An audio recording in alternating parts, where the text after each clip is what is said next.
Ibn al-Qayyim a écrit dans un de ses livres, le Shifa al-Alil. Il dit que parfois les gens disent: quelle est la sagesse d'Allah dans la création d'Iblis? Quelle est la hikmah dans la création d'Iblis?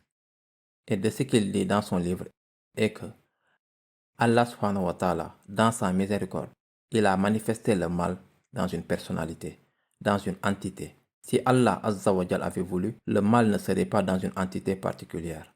Le fait que ça soit une entité fait que vous êtes plus conscient, ça vous rend plus vigilant. Vous savez quoi combattre. Combattre Shaitan.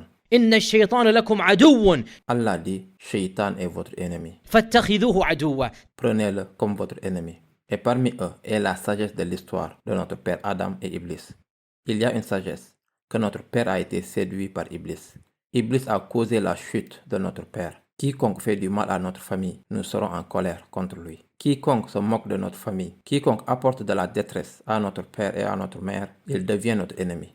Alors quand l'entité Iblis a causé notre chute, comment ne pas le détester? Comment ne pas le mépriser? Notre père biologique a été blessé par Iblis, a été chassé de Jannah à cause d'Iblis. Comment ne pas avoir de l'animosité? C'est la sagesse d'Allah que cette même entité soit encore vivante aujourd'hui. Le même Iblis, pas seulement ses descendants, le même Iblis qui a fait ce qu'il a fait, c'est notre ennemi. Et nous devons faire attention à le prendre comme ami au lieu d'un ennemi.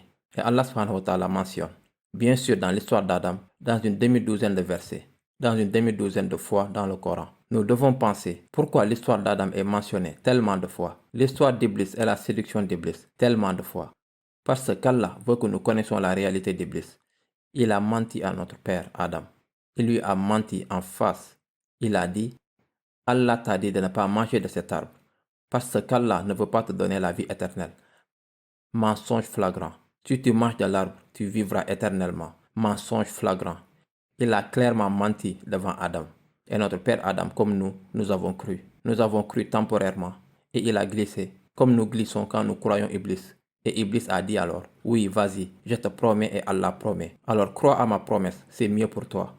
Dans un de ces versets, Allah dit qu'une fois Shaitan a été expulsé, Shaitan a dit à Allah: قال ربي بما أغويتني لأقعدن لهم صراطك المستقيم. Ya Rabb. Iblis dit, c'est ironique. Même Iblis reconnaît Allah comme un Rabb. Même s'il a séduit l'humanité à rejeter Allah comme un Rabb. Pensez à ça. Iblis lui-même reconnaît Allah comme un Rabb. Et Iblis fait droit à Allah. Qala Rabbi. Iblis dit Rabbi. Parce qu'il n'est pas stupide. Il n'est pas stupide.